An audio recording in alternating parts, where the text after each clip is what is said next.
The Ilvaran Ascendancy had ruled 2,000 worlds for 11,000 years, and in all that time, it had never once been in a hurry. You could see it in the way the ninefold court was built. The great receiving hall on Asan stretched a full kilometer from door to dais, and every meter of it was designed to make the walk feel longer than it was. There were no chairs for petitioners. There was no water.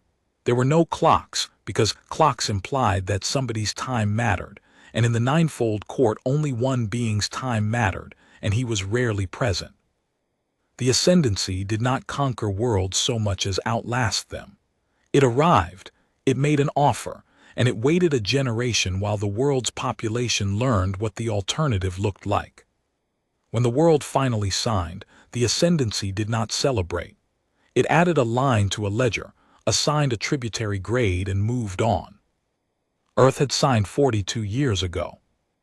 Earth had been given a grade of 4th class, probationary, 1 step above resource holding, 2 below citizen world, and every 12 years the grade came up for review before the Ministry of Tributary Accounts.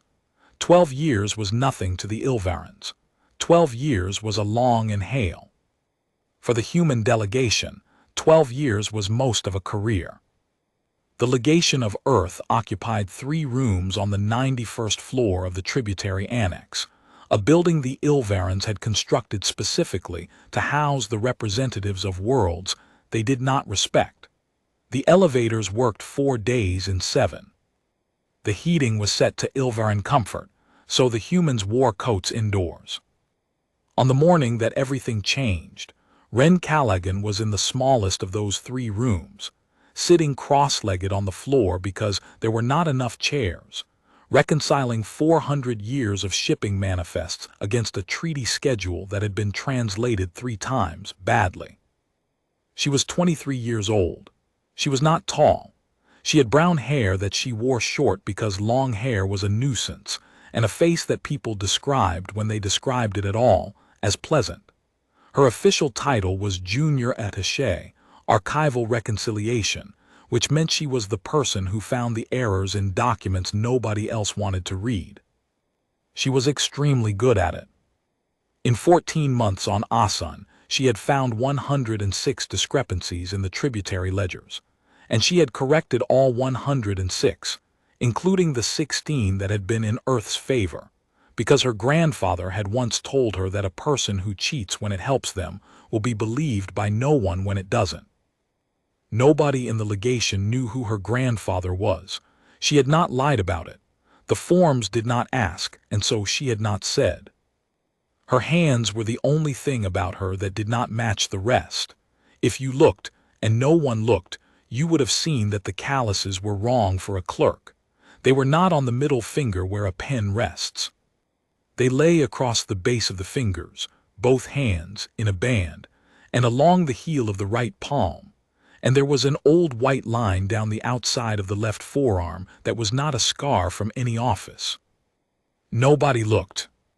At the 9th hour the summons came. It came the way Ilvaran summonses always came, which was to say it came late, and in a form that made compliance nearly impossible. A courier drone hummed through the legation door, projected the seal of the Ministry of Tributary Accounts, and announced in flawless, contemptuous common that the legation of Earth was required to present itself in the Hall of Standing Accounts in 40 minutes for a matter of grievance. Ambassador Ini, Dore closed her eyes for 2 full seconds. She was 61. She had been on Asan for 9 years, and she had spent those 9 years learning that the only way to survive the ninefold court was to never, ever look surprised.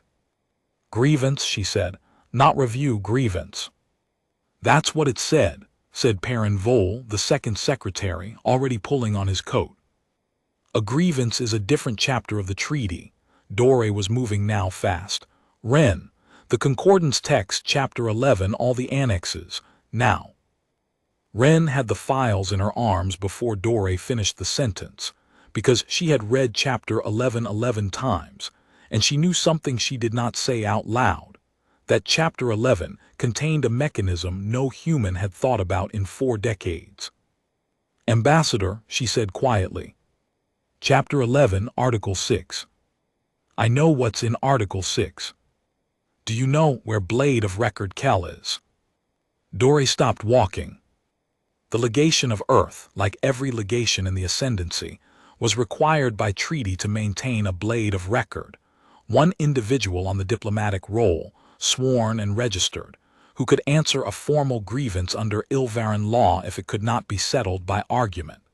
It was an ancient provision. It was, everyone agreed, a formality. It had not been invoked in 300 years because the Ascendancy preferred to bleed worlds with paperwork.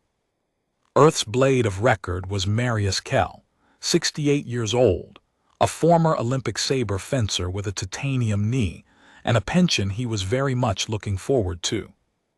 "He's in the infirmary," said Perrin Vole. His voice had gone strange. "He fell 2 nights ago on the transit ramp, compound fracture. They've got him in a regen sleeve for 6 weeks. "He fell," Dory repeated. "That's what the report says." Nobody said anything for a moment. Wren looked at the floor.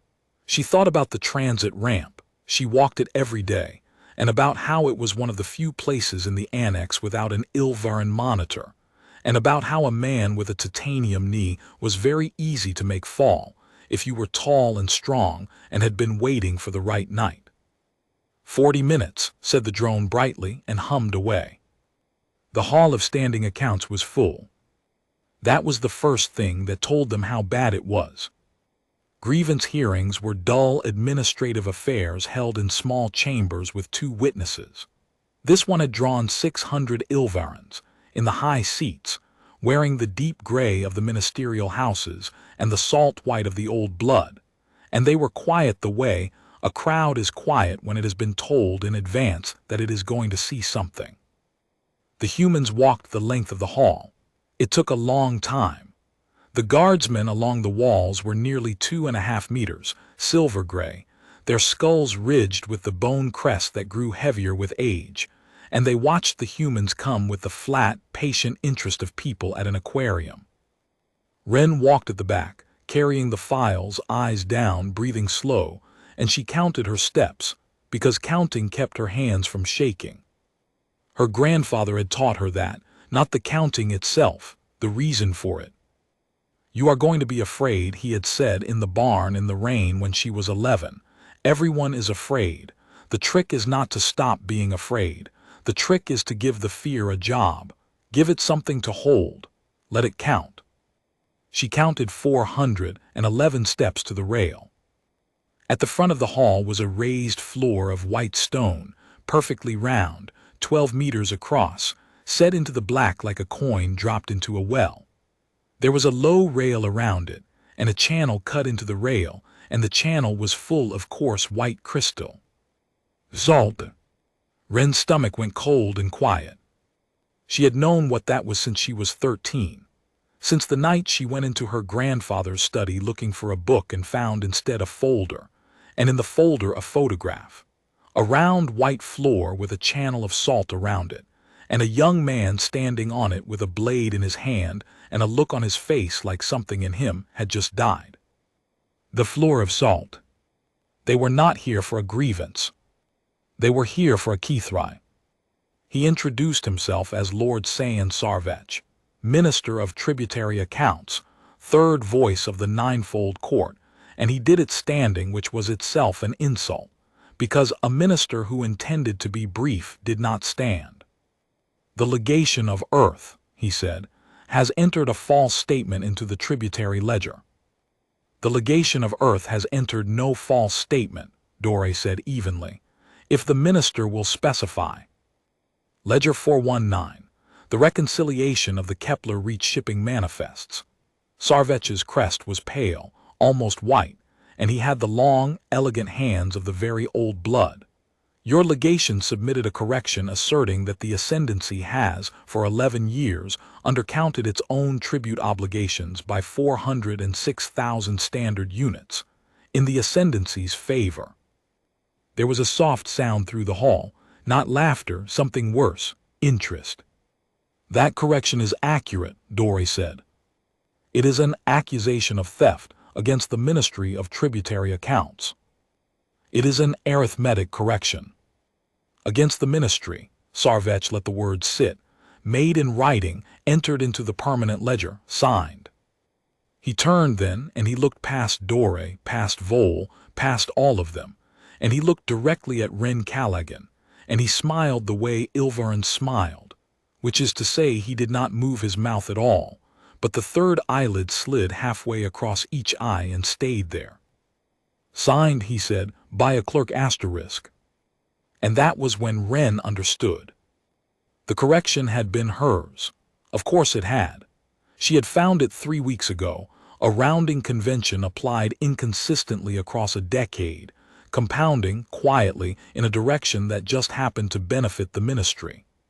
She had flagged it, documented it, signed it as procedure required. Dore had countersigned. It had gone into the ledger. That had been the end of it. They did not want to argue about the numbers. They could not asterisk argue about the numbers. She had made them so correct that no argument survived contact with them. So they were going to make the numbers irrelevant. They were going to kill someone on a white floor and let the crowd decide what was true.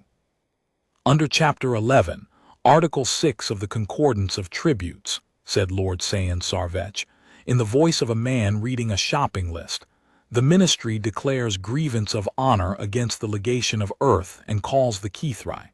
Let the legation present its blade of record. Ambassador Dore fought. She fought the way she knew how, which was with words, and she was very good at it, and it did not matter at all. She argued that the blade of record was medically incapacitated, and that the treaty allowed a stay of 90 days. Sarvech read the text aloud. A stay could be granted at the discretion of the aggrieved party. The aggrieved party did not so choose. She argued that no legation had been forced to the floor in 3 centuries. Sarvech said that the ministry was merely offering to settle the question in the manner the Ascendancy had always settled such questions. She argued that Earth had no other sworn blade on the roll. That was true. That was the whole point. Then the grievance stands unanswered, said Sarvech, and his crest lifted very slightly in the Ilvaran gesture of a man arriving at a destination he had booked a long time ago, and an unanswered grievance is a confessed grievance. The correction is struck from the ledger. The legation of earth is entered as a body of false record, and the tributary grade of your world, ambassador, which comes before my ministry for review in 4 months, will be adjusted accordingly. Adjusted to what? Said Dore. 6th class, he said it gently, resource holding. Your world would retain its atmosphere, of course, and most of its population. The hall was very quiet. Perrin Vole made a small sound, a kind of breath, and put his hand on the rail. Somewhere behind them, one of the junior staff started to cry and stopped, hard, because you did not cry in front of them. Everyone knew that that was the first rule. You did not ever let them see the water on your face. Dore stood there with 9 years of her life in her hands, and nothing to do with them. And Wren Callaghan set down the files. She did it carefully. She squared the edges. It took perhaps 3 seconds, and she was aware, the whole time, of a strange and terrible calm settling over her. The same calm that used to come over her in the barn when she was 14, and the rain was very loud and her grandfather said asterisk again asterisk, and she was so tired she could not feel her arms, and she picked up the blade anyway, because that was what he had asked, and because he had never once asked her for anything she could not do. She stepped past Perrin Vole. She stepped past the ambassador. She put her hands on the rail of the floor of salt, and she said, into the enormous quiet of the Hall of Standing Accounts, in Ilvaran that she had taught herself out of a dead man's books. The legation of earth presents its blade. Nobody moved. It was, in its way, the purest silence she had ever stood in. 600 Ilvarans, and not one of them made a sound, and she understood that it was not shock. It was confusion. It was the confusion of a crowd that has just watched a chair stand up and speak. Ambassador Dore said in a low, furious whisper, Wren, Sit down." "I can't, ma'am." "You are an archivist asterisk." "I'm on the roll." Wren did not turn around. She kept her eyes on the white floor. "Every member of a legation is on the roll. Article 6 says the blade of record answers the grievance, and if the blade of record cannot answer, the grievance may be answered by any signatory of the disputed instrument." She swallowed. "I signed it, ma'am. It's my name on the ledger." "It's my grievance." "It is my legation." "And it's my name." She said it quietly. She was not being brave. She was, at that moment, so frightened that the edges of her vision had gone soft and gray, and she was counting, and the counting was holding barely. "They came for my name, ambassador. They arranged all of this because a clerk found their arithmetic. If they wanted a soldier, they would have hit a soldier on the ramp." She breathed out. "They wanted this. Let's give it to them." Behind her, someone in the human delegation said, out loud to nobody, "She's going to die." Wren heard it. She thought probably. And then she thought, with the strange dry clarity that comes to some people in the last moments before the world tips over, "Granddad, they are going to laugh at me. They are going to laugh at me exactly the way they laughed at you." They laughed. It started in the high tiers, among the salt white houses, and it came down through the hall in a long rolling hiss, because Ilvarans did not laugh with their voices.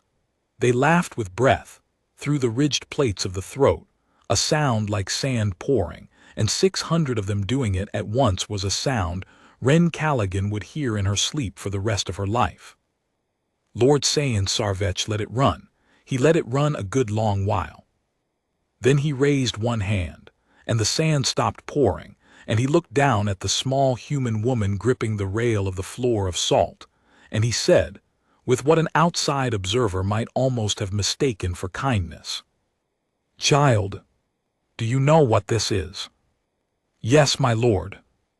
"I do not think you do. The Kithrai is not a court. There is no appeal from the floor, no forfeit, no surrender, no mercy, and no asterisk stopping." His crest tilted. "2 blades, 1 floor. It ends when one of you cannot stand." "I know what it is." "You are a filing clerk." "Yes, my lord." "You have never held a blade." And Wren Callaghan, 23 years old, 1 meter 64, brown hair cut short because long hair is a nuisance, hands wrong for a clerk, looked up at the Minister of Tributary Accounts, and something in her face changed, very slightly, and afterward not one of the 600 Ilvarans in that hall could describe exactly what it was. "My lord," she said, "you didn't ask me that." "You told me." Far above them, in the shadowed gallery, where the marshal of the floor sat alone as he had sat alone for 41 years, an old Ilvaran with a crest gone black with age leaned forward very slowly and looked down at the round white stone. He had heard the human's name when the ledger clerk read the roll. Callaghan. He had not moved when he heard it. He had not made a sound. He had simply sat there in the dark with his long hands on his knees, and his third eyelids had come down and stayed down for a long time. Ordrin Vashtaro had been the finest blade in the Ascendancy once. He had killed 9 men on that floor before his 40th year, and he had been beautiful doing it, and every child in the salt white houses had known his name. And then, 42 years ago, at the armistice of the 9 rivers, a human had disarmed him in 7 seconds and put a blade against his throat, and then, in front of the ministers of 2,000 worlds, in front of the Emperor's own voice, in front of every camera in the galaxy. Stopped.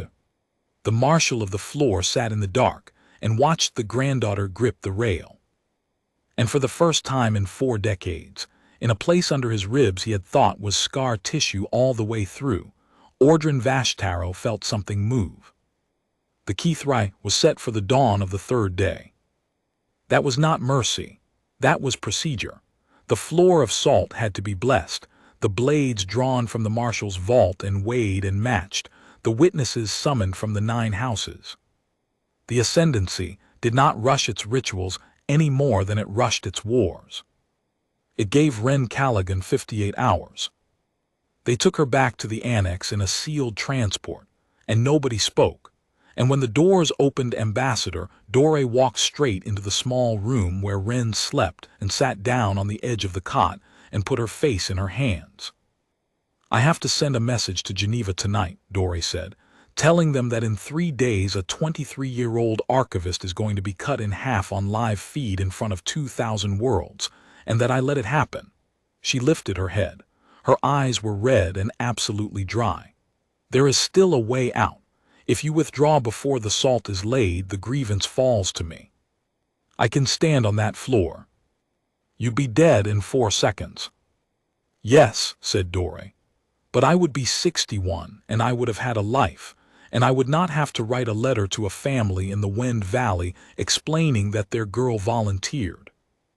Wren was quiet for a moment. "There's no family," she said. "There's a farm, there's nobody in it." The Wend Valley, 12 years earlier. The farm sat on the shoulder of a hill above a river that ran brown in spring and clear by August, and the road up to it was bad. And that was, Aldous Callaghan had always said, the best thing about it. He was a big man gone thin. You could see the frame that used to carry more, the way you can see the shape of a barn in the ruin of a barn. He had white hair he cut himself, badly, and a bad hip from something he never named, and hands that were enormous and very quiet. He had been a quiet man in a valley that talked.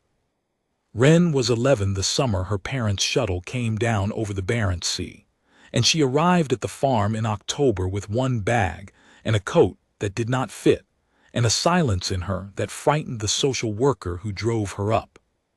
Aldous did not try to talk to her about it. That was the first kind thing he ever did. He gave her a room with a window that looked down the slope, and he put a chair by the window and he said, "Sit there as long as you want. There's food when you want food. I get up at 5. She sat in that chair for 11 days. On the 12th day she came down at 5 in the morning because she could not sleep, and she was tired of the ceiling.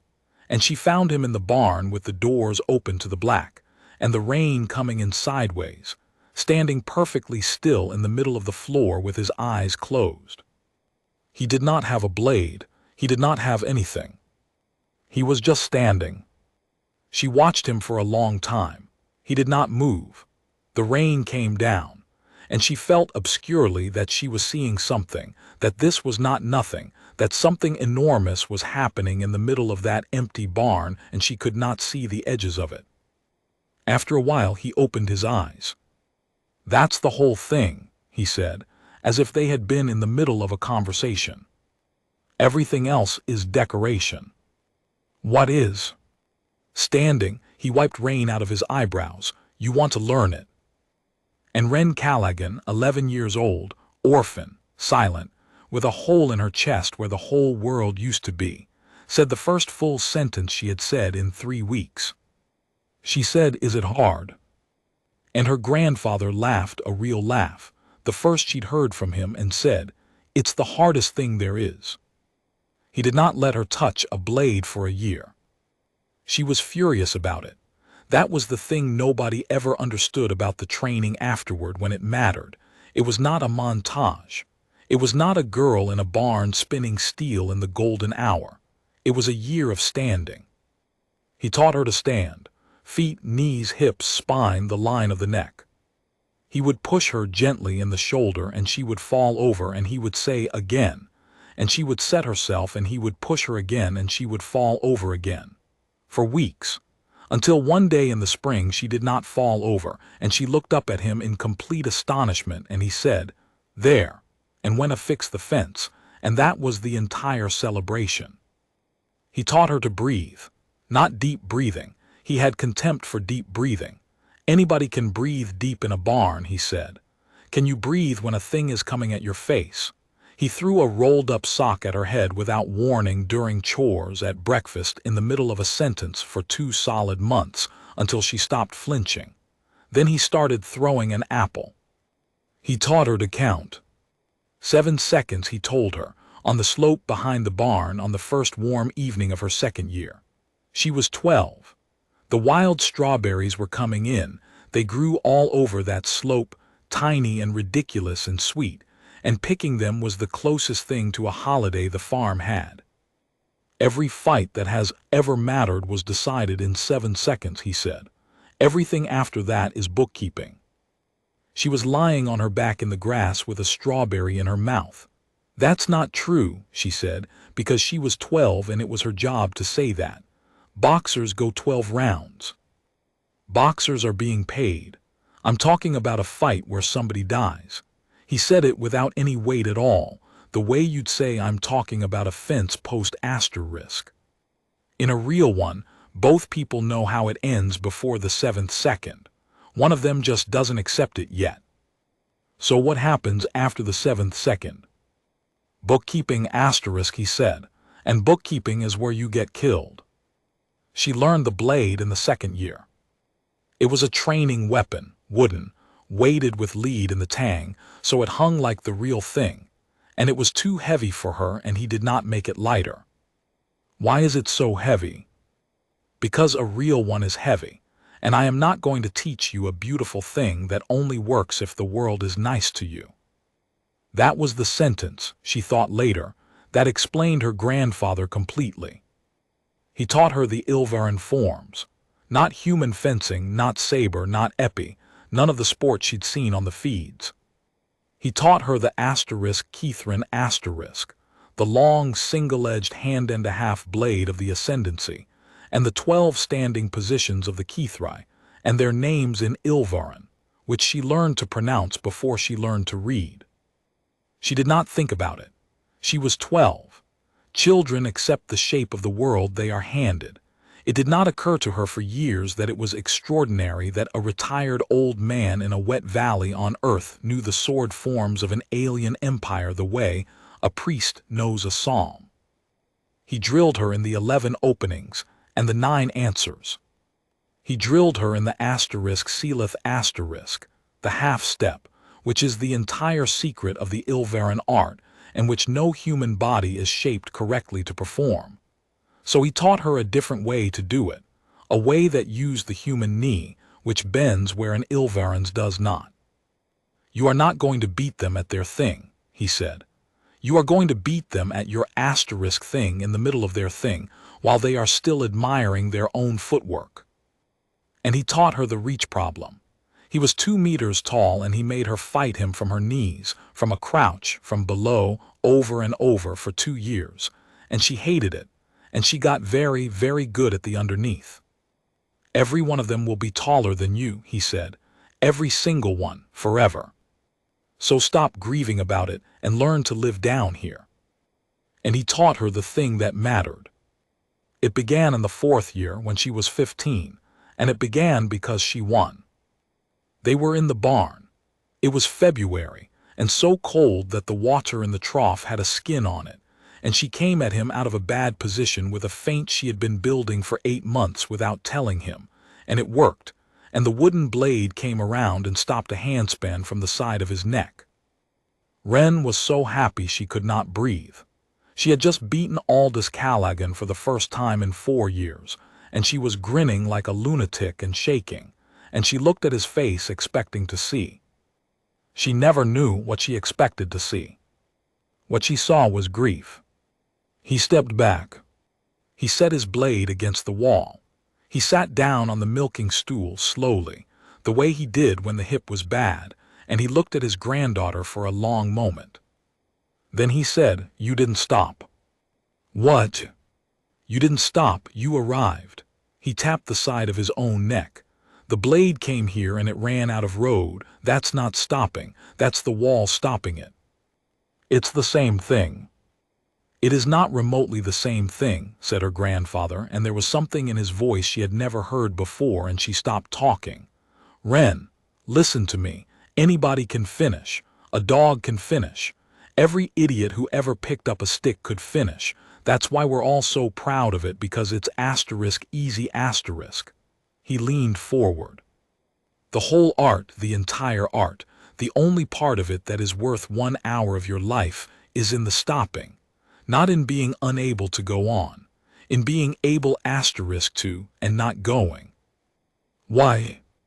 And he said, because of the strawberries. She thought he had lost his mind.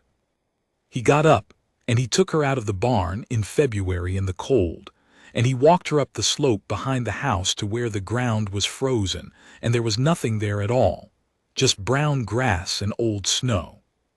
"What's under there?" he said. "Nothing, it's winter." "What's under there in June?" She looked at the ground. "Strawberries." "Strawberries," he agreed.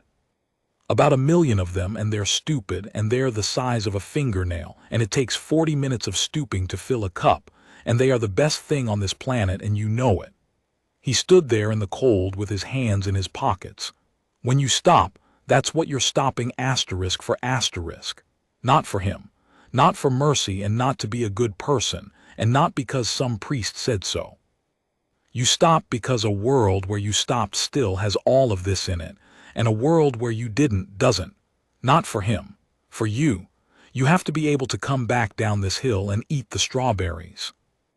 Wren stood in the snow, 15 years old, and did not understand. "And if you can't stop," she said. Her grandfather looked out over the valley for a long time. "Then the hill is still there," he said, "and you're not on it." Son, 52 hours. Perrin Vole found her in the legation storage room at 2 in the morning, taking apart a shipping crate with a pry bar. "What are you doing?" "Making a stick," said Wren. She had the crate down to slats. She sorted through them, hefting each one, and picked a length of dense polymer bracing about 1.25 meters long. She tested it against her palm, and then she went to the corner of the room and started binding a grip onto it with cargo tape methodically in a herringbone pattern. "Wren, are you actually going to fight him?" "Yes." "Because there's a thing people do." He rubbed his face. "There's a thing where people decide to die well because they can't think of anything else, and they call it courage. And it's just a nicer word for giving up. If that's what this is, say so. Because I will physically carry you out of this building and put you on a freighter tonight." Wren finished the wrap. She turned the stick over in her hands. "His name is Sarek Sarvech," she said. "He's 31 of their years. He's fought 11 Kithrai and killed 9 and crippled 2. He favors the 4th opening, high and left, and he closes on the 3rd beat because he's tall even for them and he knows nobody can hold him off.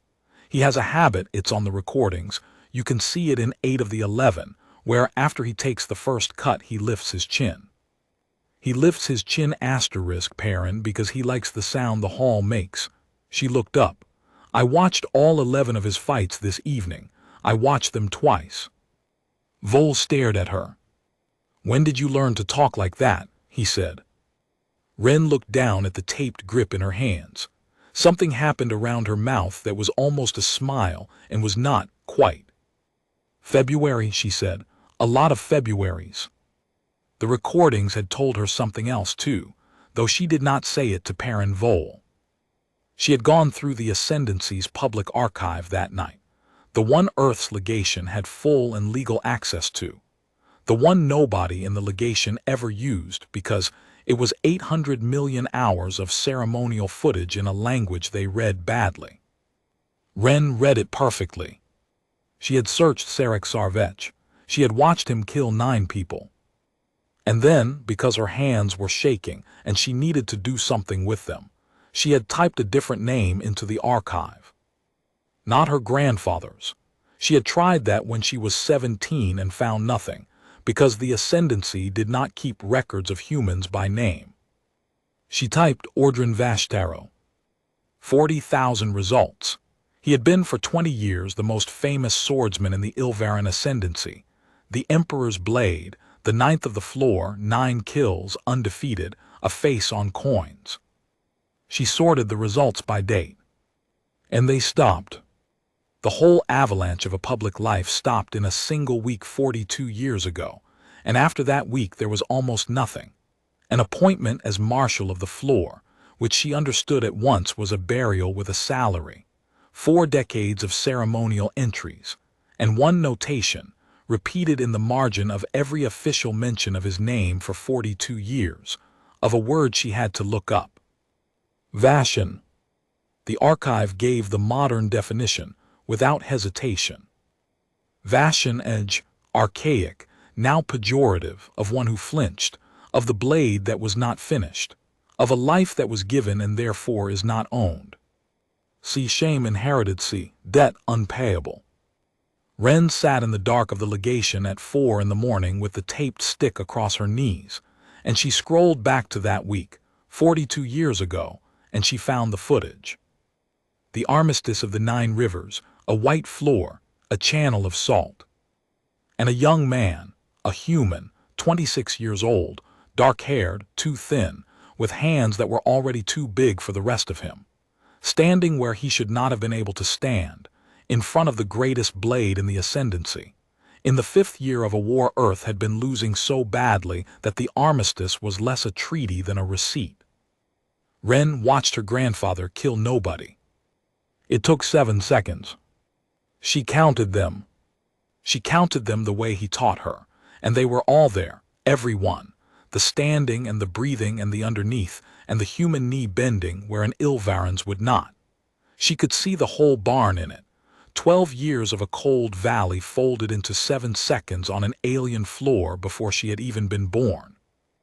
At the 5th second, the great sword of Ordrin Vashtaro left his hand and rang off the white stone. At the 6th second, the Emperor's blade was on his knees. At the 7th second, Aldous Callaghan had a asterisk Keithran laid across the old bone crest of a man who had killed 9 people, and the whole hall was rising, and 2,000 worlds were watching, and Earth was 5 years into a war it was losing, and every single living human being was screaming at their screen for him to do it. Do it, do it, do it asterisk. And her grandfather stood on the floor of salt in the 8th second of the rest of his life. And he lowered the blade. And he stepped back. Earth did not forgive him. That was the part of it that people off-world never quite believed. They assumed the Ilvarans hated Aldous Callaghan, and they did, with the specific, permanent hatred of a proud culture that has been handed a gift it did not ask for and cannot return. But the Ascendancy's hatred was a slow, cold, procedural thing. It expressed itself in a word in a margin. Earth's hatred was hot. Because in the 5th year of the Concordance War, humanity had been losing. Not gloriously, not tragically, just asterisk losing, the way a small thing loses to a large thing, one system at a time, and by the time of the 9 rivers there were 14 million dead, and a generation that had grown up under evacuation sirens.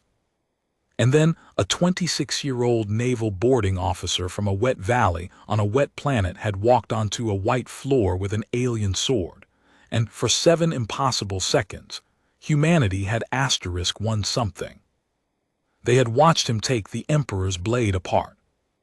And then they had watched him let him go. The armistice signed 9 days later cost Earth the Kepler Reach, the Barnard Yards, and 42 years of tributary probation, and every human being who lost a son or a homeworld in that war knew, with the terrible certainty of grief, exactly whose fault it was, if he had finished it. If he had just asterisk finished asterisk it. Everyone knew it. Everyone said it. It was in the feeds within the hour and in the history books within the decade. And it was in the mouths of boys in the Wend Valley 40 years later, boys who had not been born, who had never seen the footage, who knew only the name their fathers spat. The Coward of Aldermere. He never answered it, not once, not in 42 years. They took his commission and his pension. A tribunal considered charges and could not find one that fit, because there is no article of war that covers a man who wins. Somebody put a brick through the window of the farm the year Wren turned 13, and Aldous Callaghan swept up the glass and cut a piece of board and screwed it over the frame and made pancakes. She had watched him do it from the stairs. And that night she had gone into his study looking for a reason, and she had found the folder and the photograph and the white floor and the salt. She had shouted at him. She was 13. It was one of only 3 real fights they ever had, and the worst, and she had said things she would carry for the rest of her life in a small, dark box behind her sternum. You could have ended it. 14 million people. Why didn't you kill him? And her grandfather had stood in the kitchen with the photograph in his hand and the bad hip and the boarded window, and he had not defended himself, because he never defended himself, and that was the most infuriating thing about him, and also the reason she had never once been afraid of him. He said, "Sit down, Wren." "No." "Then stand." He put the photograph on the table. "You want to know why?" "Yes." "So do a lot of people." He looked at it. "I'll tell you what I've never told anybody, and then we won't talk about it again, because I've found that talking about it doesn't help and I have a fence to mend." He tapped the photograph. "His name is Ordrin Vashtaro." In the 5th second I took his sword. In the 6th I put him on the ground. And in the 7th second I was standing over him with a blade at his throat, and I was going to do it Wren. Understand me. I wasn't being noble. Everything in me wanted to do it. Everything.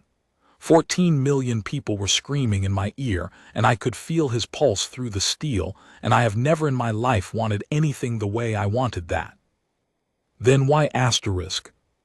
"Because I looked at his face," said Aldous Callaghan, "and he was already gone." Wren stopped.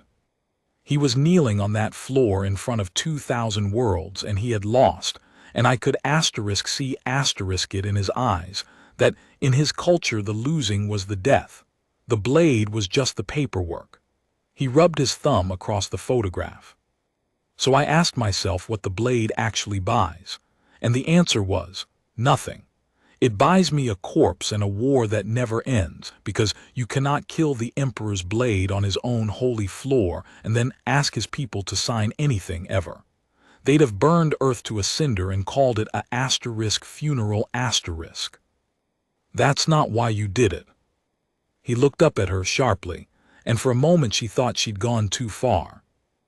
Then he said, "No, that's the argument. That's what I told the tribunal. The argument is true, and I believe every word of it, and it is not why I did it." "Then why?" And her grandfather said, "Because I could hear myself deciding." He sat down on the kitchen chair slowly. "That's the terrible secret, Wren, and nobody wants it. In the 7th second I could hear myself deciding to kill him. I could hear the voice asterisk doing it, this reasonable, hungry, righteous voice with all its very good reasons. And I understood that if I obeyed it, that voice would be in my head for the rest of my life, and it would keep finding good reasons forever, because that's what it does. It's not a servant, it's a tenant. You give it the house once and it never leaves." He looked at his own hands. 14 million people is a very good reason. There's always a very good reason. And every man I ever knew who took that reason came home with a stranger living behind his eyes. He was quiet a moment. "I wanted to come home," he said, "that's all. I wanted to come home and be somebody my mother would recognize and plant a garden and be tired in the evenings. And I knew, the way you know a thing in your body, that the man who finished that stroke wasn't going to be able to do that. He'd have gotten a parade instead, and I have watched a lot of men take the parade." Wren stood in the kitchen with her fists closed. 14 million people, she said again, and her voice cracked. "Yes," said her grandfather, "and I have thought about every one of them every night for 26 years, and I will think about them until I die, and I would do it exactly the same way again." He looked at her, and his eyes were wet, and she had never seen that, not once, not ever. "That's the price, Wren. It's not that stopping is easy and killing is hard. Everybody thinks that. It's the other way around. It's that asterisk finishing is easy, and it costs you everything afterward, and stopping is nearly impossible, and it costs you everything afterward too, and you have to choose which everything you can live inside." He stood up. He put the photograph back in the folder. "I chose the hill with the strawberries on it," he said. "You'll choose your own." They did not talk about it again. She was 13, and she was angry for about a year, and then she was not, And one morning when she was 14, she came down to the barn at 5 o'clock without being asked and picked up the wooden blade and set herself in the second position. And her grandfather came in and looked at her for a long moment and said nothing at all, and they trained until 8, and then they had breakfast. 9 more years. 4 mornings a week and every day in summer, in a barn with a hole in the roof, and the rain coming in a valley where boys threw stones at the gate, learning the sword forms of an empire that had made her grandfather a word in a margin. He never once told her she was good.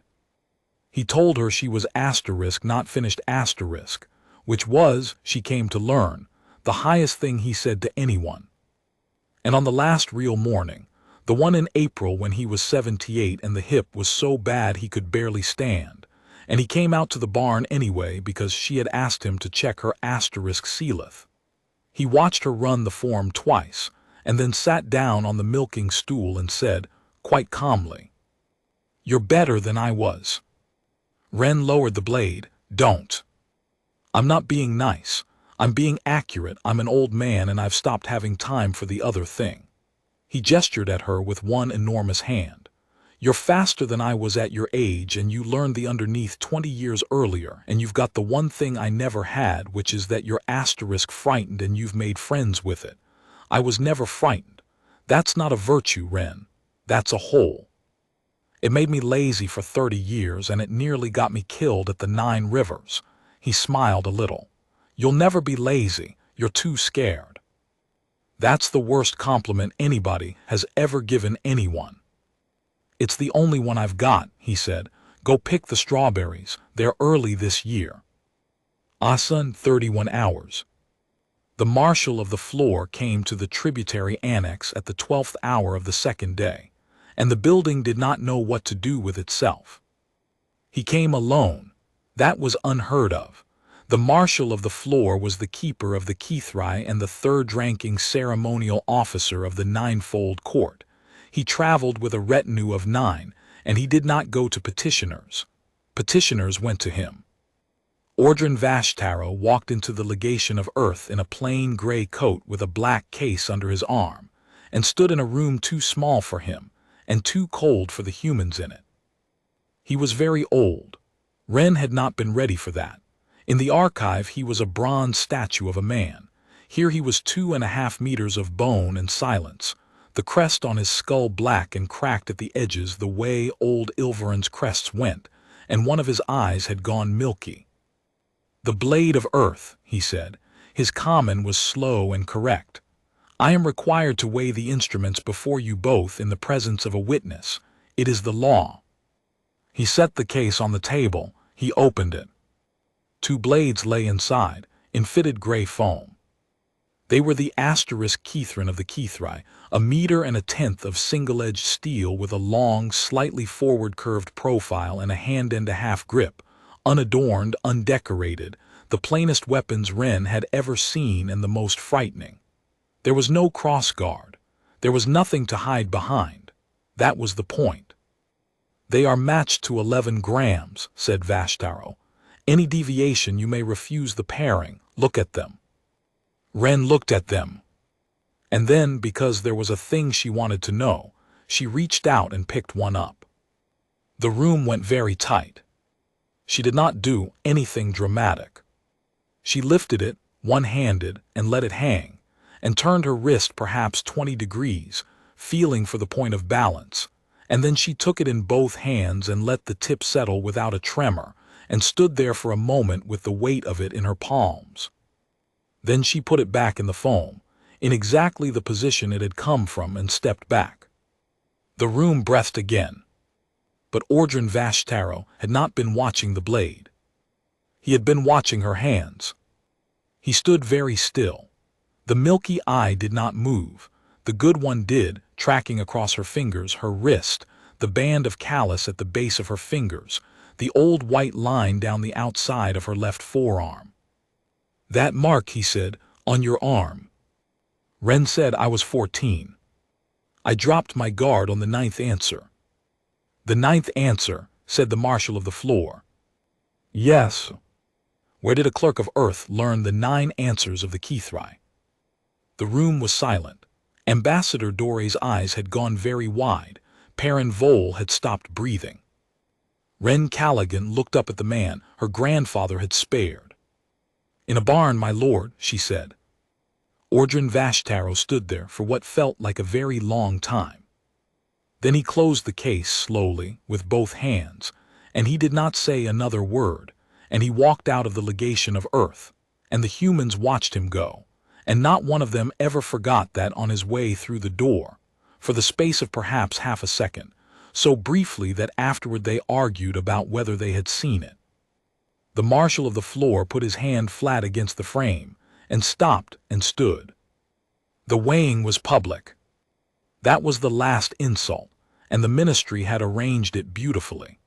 At the 18th hour of the second day, before 300 witnesses and the open feeds of 2,000 worlds, the two combatants of the Kithrai were required to stand together at the rail and be shown. Sarek Sarvech came in first, and the hall made a sound like weather. He was magnificent. There was no other word, and Wren did not waste time looking for one. 2 meters 70, the deep silver gray of the old blood, a crest like a blade itself, and he moved the way water moves, without any of the vertical bobbing that made most Ilvarans look like walking cranes. He was 31 years old, and he had killed 9 people on that floor, and he was, by universal agreement, the finest natural blade the Ascendancy had produced in 4 decades. Since Vashtaro, in fact.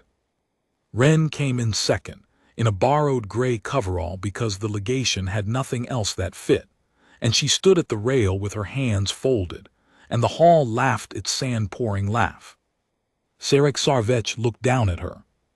He looked down at her for a long moment, and then he did something that the feeds carried to 2,000 worlds, and that would be replayed afterward 10 billion times.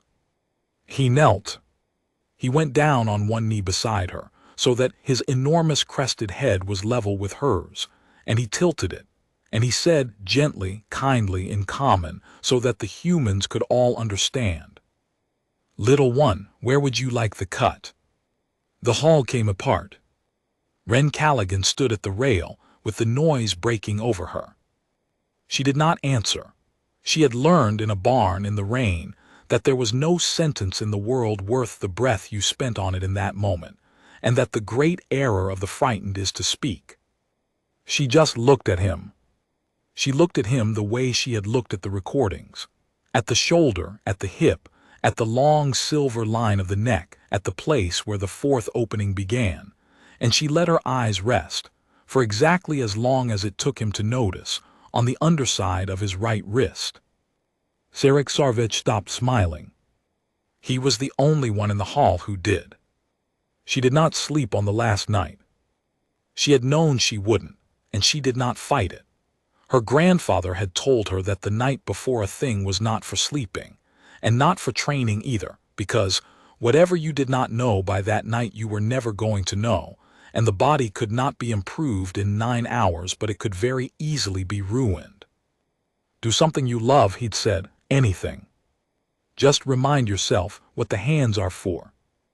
So Wren Callaghan sat on the floor of a cold room on the 91st floor of the Tributary Annex, on an alien world, 11 hours before a 2.5-meter killer was going to try to cut her in half in front of 2,000 worlds. And she fixed the shipping manifests. She had them spread on the floor around her in the pattern she liked, and she worked through them with a stylus, and around the 3rd hour of the morning she found something she had not been looking for. The rounding convention that had started all of this. She had assumed it was a scheme, that Sarvech or somebody in his ministry had put it in deliberately, skimming a fraction of a % off Earth's tribute for 11 years. It wasn't. It was a asterisk mistake asterisk. A real one. A junior clerk in the Ministry of Tributary Accounts, 41 years ago, had entered a conversion table with the decimal in the wrong place, and every clerk since had copied it forward, because nobody in the Ascendancy had ever checked, because the Ascendancy did not check its own arithmetic, because the Ascendancy had not been asterisk corrected by anyone in 11,000 years. 406,000 units. A stupid, ordinary, human-sized error of exactly the kind she cleaned up for a living. And Lord Sayan Sarvech, third voice of the ninefold court, was going to kill a 23-year-old woman on a white floor, rather than let it be written down that his ministry could not add. Wren sat in the dark with that in her hands, and she was surprised to find that she was not angry. She was steady. It settled through her like cold water all the way down.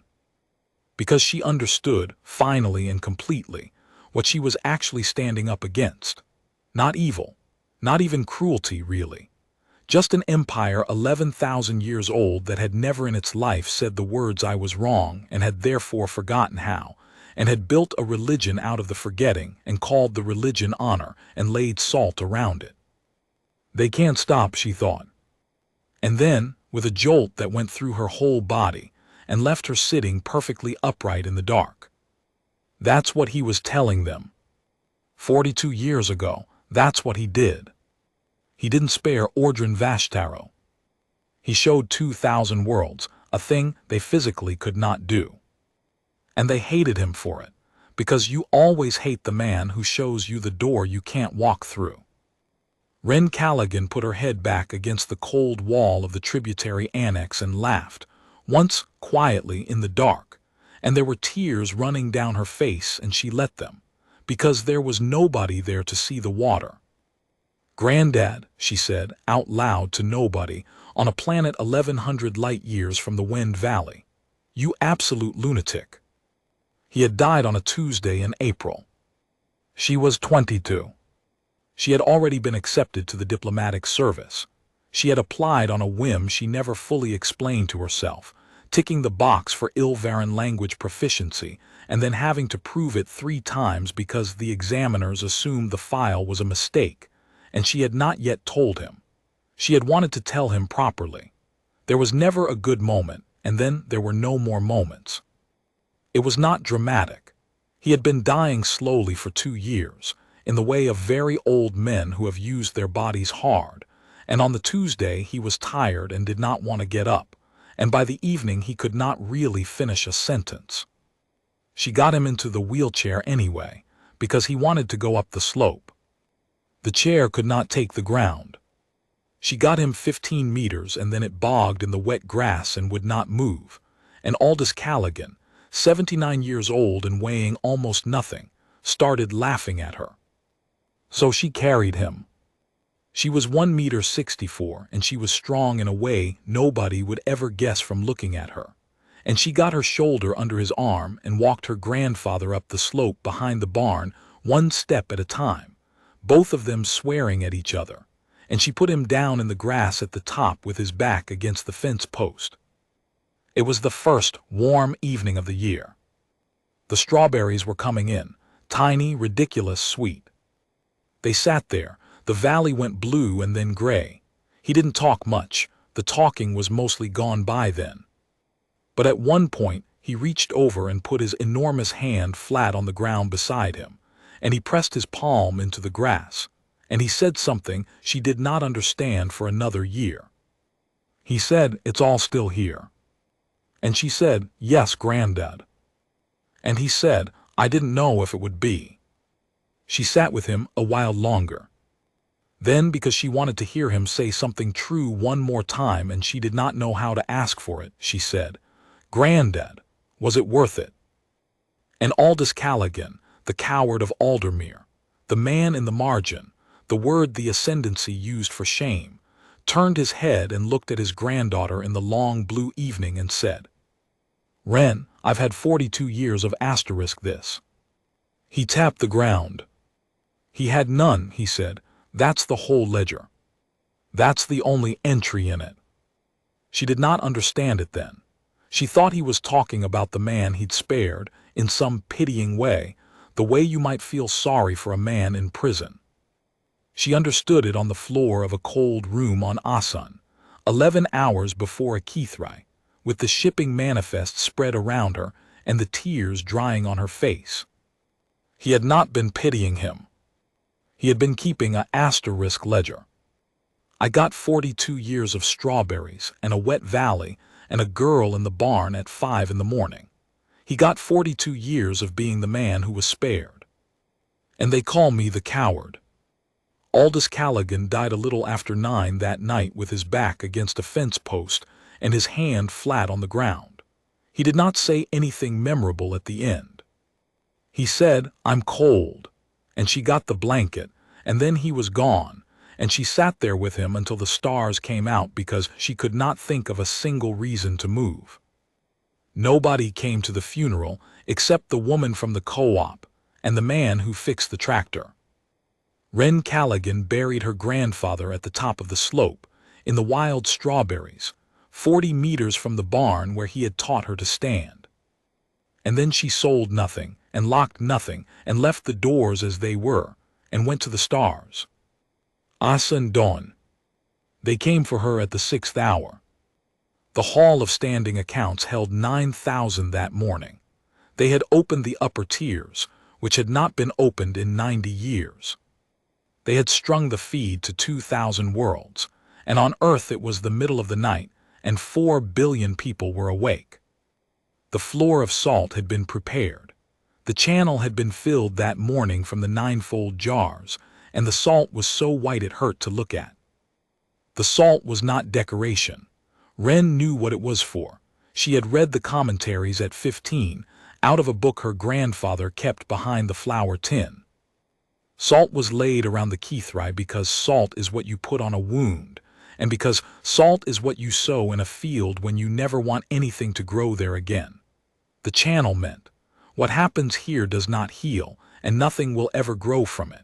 It was, when you thought about it, a remarkably honest thing for an empire to admit. She stood at the rail in the gray coverall and looked at it for a long moment. A million of them under there, she thought, and they're stupid, and they're the size of a fingernail. Lord Sarvech read the Grievance aloud. It took 11 minutes. It was a beautiful piece of writing, and it said, essentially, that the legation of Earth had insulted the ministry, and that the insult would now be measured. Ambassador Inez Dore was permitted a statement of 40 words. She used 31. Earth submits that the correction is accurate, she said. Earth submits that this proceeding is a murder. Earth will remember the names of everyone in this hall. That is all. Nobody laughed at that one, Wren noticed. Then the marshal of the floor rose from the gallery, and 9,000 Ilvaran stood, and Ordrin Vashtaro came down the long stair alone with the black case under his arm and set it on the rail. He took out the 2 blades and held them up, one in each hand, and he spoke the words of the HFY in Old Ilvaran, which almost nobody in the hall could actually understand anymore, because it had been 11,000 years and languages move. Wren understood every word. Her grandfather had taught her the liturgy the way he taught her the forms, early, badly, in fragments, at the kitchen table from memory, with a cup of tea going cold at his elbow. She heard it now in his voice. To stand and the salt is laid. The floor does not judge, and the floor does not forgive. Let the blade go where the hand sends it. Let the hand go where the heart sends it. And let it be seen. And then Ordrin Vashtaro stopped. There was a line after that. Wren knew there was a line after that, because her grandfather had made her repeat it 11 times one evening when she was 16, and she'd gotten it wrong and finally got it right, and he had gone quiet in a way that had puzzled her. The marshal of the floor did not say the line. He closed the liturgy, and he handed the blades down, and Wren Callaghan took hers with both hands and thought, very clearly. He didn't say it. It's not that they forgot it, he knows it. He chose not to say it. She looked up at the old Ilvaran. And Ordrin Vashtaro, the emperor's blade, the 9th of the floor, the man in the margin, 42 years a living debt, looked back down at her with one milky eye and one that worked, and his crest did not move, and his face did not move, and he said nothing at all. But he did not step back from the rail. The marshal of the floor was required, by 11,000 years of law, to withdraw to the gallery before the bell. He stayed at the rail. Sarek Sarvech stepped onto the white stone, and the hall roared. He had stripped to the waist. It was traditional, and it was also a display. The long silver musculature of him, the ridged plates down the flanks, the scars from 11 Kithrai laid across his chest like decorations, which is precisely what they were. Wren did not strip, she rolled her sleeves. That was all. She stood at the edge of the floor and rolled her left sleeve to the elbow and then her right, folding each cuff twice the way she had folded them 10,000 times in a barn, and she set the folds straight, and somewhere in the human section of the gallery Perrin Vole made a small broken sound and put his hand over his mouth, because he had watched her do that in the storage room at 2 in the morning, and he had not understood then that he was watching a ritual. She stepped onto the floor of salt. The stone was cold through her boots. Lord Sayan Sarvech stood at the rail and looked down at her, and because the moment belonged to him and he had bought it and paid for it, he took it. He raised one long hand, and 9,000 Ilvarans went quiet, and the feed to 2,000 worlds went quiet, and he said, "Let the record of the ninefold court show what stands here." He gestured at Sarek. The Ascendancy answers with a blade of the old blood. 11 Kithrai, 9 dead, trained from the age of 6 in the house of Vetch by the masters of the floor, in an art that is 11,000 years old, on a world that has never in its history been defeated. He gestured without looking at Wren. Earth answers with a clerk asterisk. The sand pouring started again. It rolled around the hall, tier on tier, 9,000 throats. "She is 23 of her years," said Sarvech over the noise, and he was almost tender about it. "She has no house. She has no rank. She has no record of arms. She has, so far as the ministry has been able to determine, no training of any kind whatsoever." He let that land. "She has spent her life," he said, "correcting other people's paperwork." And that was the moment, the exact moment, and afterward every analyst on every world would freeze the feed at that frame and point to it, that Wren Callaghan lifted her head and looked up into the tears. Not at Sarvech. Past him at the 9,000. And she said, in Ilvaran, clearly, without any particular emphasis, in the flat and pleasant voice of a woman reading out a figure from a ledger, "My lords, my grandfather taught me." The hall did not understand. She had not expected them to. She had not said it for them. She said it because she had spent 11 years being taught by a man that 2 civilizations had agreed to call a coward, and because in about 90 seconds she was probably going to die, and because before that happened she wanted it on the record, the asterisk permanent asterisk record, the one they kept forever, the one they never went back and checked. That she had not come here alone. Somewhere above her, at the rail, the marshal of the floor closed his good eye. The bell of the Kithrai is not rung, it is dropped. A block of salt glass weighing 40 kilos is released from a height of 9 meters onto a plate of black stone, and it shatters, and the sound it makes is not like a bell at all. It is a hard, bright, terrible crack, like ice breaking under a foot, and it is over instantly, and it does not ring on. That is deliberate. The Kithrai does not want an echo. Wren Callaghan stood on the floor of salt with 1 meter and 1/10 of matched steel in her hands and 2.5 meters of the old blood coming to kill her, and she set her feet, heel, arch, the quiet weight, and she let her shoulders drop, and she breathed out. "You are going to be afraid. Everyone is afraid. Give the fear a job. Let it count." The salt glass fell. The first second. Sarek Sarvech did not open with the fourth. He opened with the second asterisk, low, fast, a scything cut at her lead leg meant to end it before the hall had finished flinching at the glass. It was a fight tender. He had used it twice and it had worked twice, because nobody at his reach could get out of it in time. Wren did not get out of it. She stepped asterisk in asterisk. She stepped into the arc of it, inside the radius, so close that his forearms hit her shoulder, and the blade went around behind her and cut nothing but air. And for a quarter of a second, the finest natural blade in the Ascendancy had a human being standing in his armpit. 9,000 Ilvarans made no sound at all, because 9,000 Ilvarans had not processed it yet. "The reach problem," said a voice in a barn 12 years ago with rain coming through the roof. "Every one of them will be taller than you, every single one, forever. So stop grieving about it and learn to live down here." The second. He was fast. God, he was fast. He did the correct thing, the thing the masters of the floor had drilled into him from the age of 6, which was to drop the elbow and bring the pommel down like a hammer on the top of her skull. It was a perfect answer. It was, in fact, the third answer of the Kithri, and it had been the third answer for 11,000 years, and it was the answer to a close-quarters entry that no sane opponent would ever make. Wren Callaghan had been taught the 9 answers before she was 14. She had also been taught what her grandfather called the 10th, which was not in any book, which he had worked out in a boarding action over series when he was 24, and which consisted of the observation that a very tall creature bringing its elbow down is briefly a creature with no weight on its back foot. She did not block the pommel. She turned her head 4 centimeters and let it go past her ear and take a strip of skin off her scalp.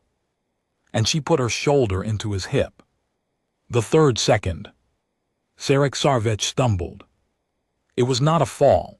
It was barely anything, half a step, a hitch, a 200-kilo body finding its foot 10 centimeters from where it had expected the floor to be. In the gallery, Ambassador Inez Dore heard herself say, "Oh, asterisk," out loud, in a voice she did not recognize. Because she had watched the recordings too that week. Everyone had, and in 11 Kithri across 9 years, across 9 dead men. Sarek Sarvech had never once been made to take a step he did not choose. The second. Wren was behind him now, and he had to turn, and turning is the most expensive thing a body can do, and while he turned, she was not attacking, which is the part that broke the analysts afterward. She was waiting. She had dropped back a half step and she was standing there in the second position, feet quiet, blade low and back, shoulders down, doing absolutely nothing at all, in the middle of the most violent floor in the galaxy, with blood running down the side of her face. She was watching his right hand. He has a habit, she had told Perrin Vole at 2 in the morning, taping a grip onto a broken crate. After he takes the first cut, he lifts his chin. He likes the sound the hall makes. He had not taken the first cut. He had not gotten his sound. And Sarek Sarvech, 31 years old, undefeated, the finest natural blade the Ascendancy had produced in 4 decades, had never in his life been in the 4th second of a Kithri with nothing to show for it and the hall was silent, and his uncle was watching, and 2,000 worlds were watching, and something went through the great silver body of him, a tightening, a hurry, a hunger. He came in high and left. The 4th opening. The one he loved, the one he had been taught first at 6 in the house of Vetch, the one he went to when he wanted it to be over asterisk. "They will all do it," said her grandfather, sitting on the milking stool with his bad hip out straight in the February cold. "Every one of them when you take their rhythm away. They go home. They go back to the first thing they ever learned because it's warm in there." He had grinned at her that time. "That's when you own them, Wren. The moment a man goes home." The 5th second. She took his sword.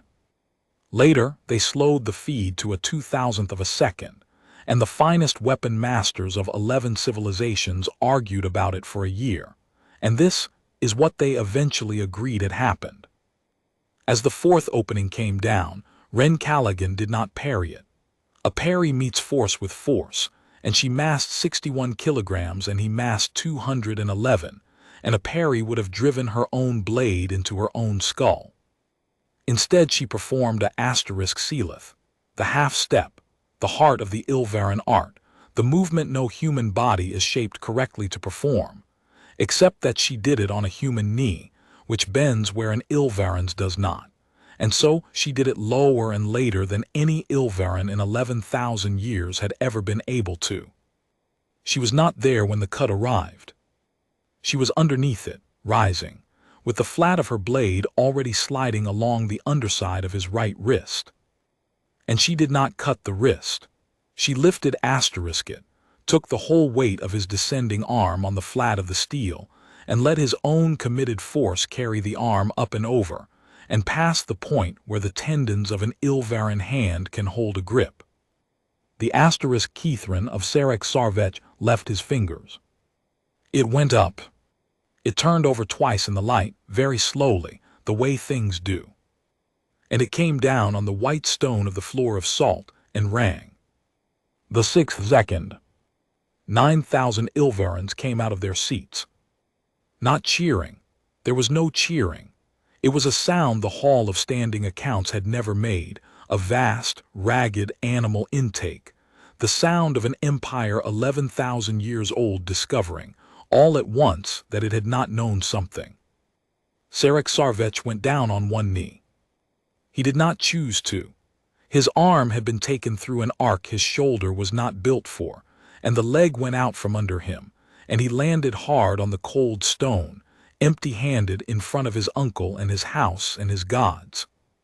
He looked up, and afterward, in the endless replaying, in the 10 billion viewings, in the frame that ended up carved into the wall of the ninefold court, what everyone came back to was his face. Because Sarek Sarvech was not afraid. He was asterisk relieved asterisk. For 1/100th of a second, on his knees on the floor of salt with a human standing over him, the finest blade in the Ascendancy looked like a man who had been carrying something extremely heavy for a very long time, and had just been told he could put it down. 9 dead men. He had been 6 years old when they started. The 7th second. Wren Callaghan laid the asterisk Kithrin against his throat. It was clean, it was perfectly done. The edge came to rest on the great silver artery beneath the bone plate of his jaw with a pressure of perhaps 200 grams, and it did not tremble, and it did not drift, and the whole hall could see, 2,000 worlds could see, that the distance between Sarek Sarvech and the end of Sarek Sarvech was 4 centimeters of an old man's arithmetic. And in the human gallery, 4 billion people on a wet blue planet 1,100 light-years away screamed with one voice into the middle of the night. Do it. Do it. Do it. Because there is always a very good reason. There were 9 dead. There was a ministry that had never said I was wrong. There was a world on probation, and a grade of 6th class, and 42 years of a coat you wore indoors because they set the heating for themselves. There was a man with a titanium knee pushed down a ramp in the dark. There was a valley of boys throwing stones at a gate, and a brick through a window, and a word in a margin, and an old man laughing in the wet grass while his granddaughter carried him up a hill because the chair wouldn't go. 14 million people. There is always a very good reason. Wren Callaghan stood on the floor of salt in the 7th second, and she could hear herself deciding. She could hear the voice. It was so asterisk reasonable. And she thought, with a clarity that she would spend the rest of her life trying and failing to describe. Oh, there you are. He told me about you. She lowered the blade. She did it slowly, so that everyone could see, so that no one could ever say afterward that she had faltered or had run out of road. She brought the edge away from his throat and turned the blade in her hand and lowered it until the point rested on the white stone. Then she stepped back. 1 step. 2. And Wren Callaghan, 23 years old, junior attaché for archival reconciliation, put the asterisk Kithrin down on the floor of salt and let it go, and stood there with her empty hands at her sides in front of 9,000 Ilvarans and 2,000 worlds, bleeding from the scalp breathing hard, quite calm. The silence went on for 11 seconds. It is the most studied silence in the history of the Ascendancy. There is a school of thought that holds the empire ended in it, that everything afterward was administration. Lord Saiyan Sarvech broke it. He came up out of his seat, and his voice cracked out across the hall like something tearing. "Vashen," he screamed. She flinched. The human asterisk flinched. The floor is void. The Grievance stands. She could not finish. She could finish. The voice was not loud.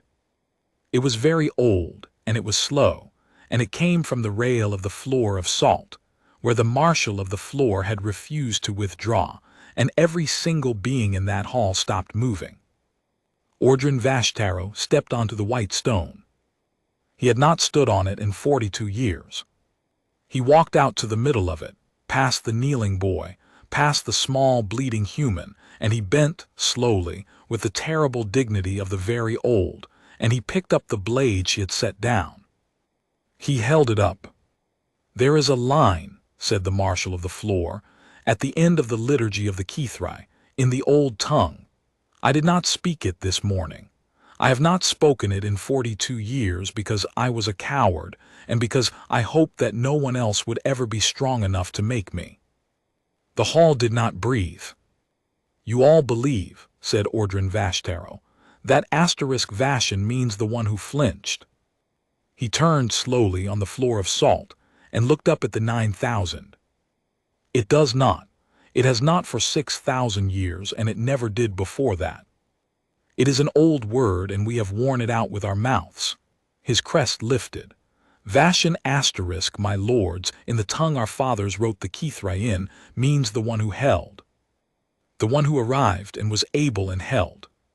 Founder of this rite, the first blade of the first house, whose bones are under this floor, won his Kithrai in 7 seconds and put his sword down and walked away, and that is why we lay the salt, not to remember the wound, but to remember the asterisk field we chose not to sow asterisk." His voice did not rise. It got quieter, and it got worse. "It is in the last line of our own liturgy. It has been read aloud in this hall for 11,000 years by men who did not listen to it. Let the blade be set down while the hand is still able. We built an empire on a rite whose entire meaning is stop asterisk. And in 11,000 years, my lords, in 11,000 years and 900 Kithrai, not one Ilvaran has ever done it." He looked down at the blade in his hands. "2 humans have," he said. And then Ordrin Vashtaro, the Emperor's blade, the 9th of the floor, 42 years a living debt, turned to face a 23-year-old clerk from a wet valley on a probationary world, and he went down on one knee on the floor of salt, and he laid the asterisk Kithrin flat across his palms and held it out to her. "The Ascendancy has spent 42 years, he said, "calling the man who let me live a coward." His voice finally slightly broke. "He was not a coward. He was the last man who understood us, and I have sat in the dark above this floor for 42 years waiting to be able to say so, and I want it written that I only found the courage because a child showed me it could be done twice. It came apart quickly after that. Empires always do. They stand for 11,000 years and then they fall over in an afternoon, because the thing holding them up was never the stone. Lord Saiyan Sarvech was arrested at the 11th hour of that same day, not for the murder attempt, not for the man on the ramp, but for the thing that actually mattered to the ninefold court. An audit of the Ministry of Tributary Accounts had been opened at the direct order of the Emperor's voice, had found the error in the conversion table within 40 minutes, and had then gone looking for what else had never been checked. It turned out to be a great deal. The Ascendancy, it emerged, had been quietly wrong about a very large number of things for a very long time, in the specific way that only an institution nobody is permitted to correct can be wrong, and once the correcting started it did not stop for 9 years. They called it the reconciliation. It was at bottom a filing job. Earth's tributary grade was raised to 2nd class, full standing, in the spring. The debt of 406,000 units was repaid with interest, and Sarek Sarvech resigned his house and his blade and asked, in a letter the legation of Earth kept in its archive and never released, whether there was anywhere on that wet planet a person might go and learn to do what she had done in the 7th second. Wren Callaghan wrote back. She said, yes, but you'd have to learn to stand first, and it takes about a year, and you won't enjoy it. She went home in June. She took the long way, a freighter to Titan, a liner to Earth, a train, a bus, and then the bad road up the shoulder of the hill, which was still bad, because it was the best thing about it. The farm was exactly as she had left it. The doors were unlocked. There was a board over the study window where a brick had gone through when she was 13, and she stood looking at it for a while, and then she went inside and put the kettle on. 2 months later, the Ascendancy sent a delegation. They came down in a shuttle that flattened half an acre of grass, 9 of them, in salt white, carrying a document that struck the word *Vashon from the margin of every official record where it had been written beside a human name, and a second document, sealed by the ninefold court, which formally entered into the 11,000-year rolls of the Kithrai the name of Aldous Callaghan of Earth, first of the floor since the founder, the one who held. They asked where they might present it. Wren Callaghan took 9 Ilvaran lords in salt-white ceremonial dress up the slope behind the barn, through the long grass, in June, and stood them in a semicircle around a plain granite stone, with a name on it and no dates and no rank and no words at all. They were very tall, and the grass came to their knees, and they did not know where to put their hands. She knelt down. Not to them. She knelt because the strawberries were in, and they were early that year, and they were tiny and ridiculous and everywhere, and you cannot pick a wild strawberry standing up. Grandad, she said. The 9 lords of the Ascendancy stood in a wet valley on a small planet, and watched a young woman kneel in the grass beside her grandfather's grave and gather a handful of small red fruit, and not one of them understood what they were seeing, and all 9 of them understood that they were seeing everything. He had trained her for 11 years. 4 mornings a week and every day in summer, in a barn with a hole in the roof. In the cold, in the rain, in the dark, on a hill where boys threw stones at the gate, and a whole world had agreed on what he was. A man who had held the future of his species against a stranger's throat, and had put it down, and had come home, and planted a garden, and never once explained himself to anybody except one silent, frightened, orphaned girl who came down the stairs at 5 in the morning because she could not sleep. 11 years to teach her the standing, and the breathing, and the counting, and the underneath, and the 7 seconds, and the one thing that was actually hard. It took her 7 seconds to prove it. It had taken him 42 years to be believed. Wren sat back on her heels at the top of the slope, in the middle of the strawberries, with the wind coming up the valley and 9 alien lords standing behind her holding a document that could not possibly matter, and she put one into her mouth. "They're early," she said to the stone. "You were right." And she looked out at the valley, all of it, the barn and the river and the bad road and the whole green ridiculous world, still there, exactly as he had left it, exactly as she had chosen it, 4 centimeters and 1 lifetime away from never having existed at all. And she smiled, and she picked another one, and she said, "It's all still here,